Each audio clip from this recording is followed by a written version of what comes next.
నమస్తే మిత్రులారా, సోషల్ మీడియాలో అకౌంట్ చూడండి. ఈమె Madhavilatha, BJP actress, BJP women, సనాతని హిందుత్వ అని రాసుకుంది. ఈమెకి చాలా 92,000 మంది ఫాలోవర్స్ కూడా ఉన్నారు. హార్డ్ కోర్ ఆర్ఎస్ఎస్ బీజేపీ నాయకురాలు.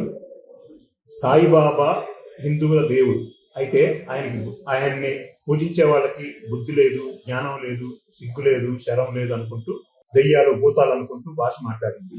ఎందుకు ఈ రకంగా మాట్లాడుతుంది? ఇంతవరకు కూడా బీజేపీ ఆర్ఎస్ఎస్ ఆమె మాట్లాడింది తప్పని ఖండించలేదు. ఆమె చాలా రోజులు అయిపోయింది మాట్లాడి.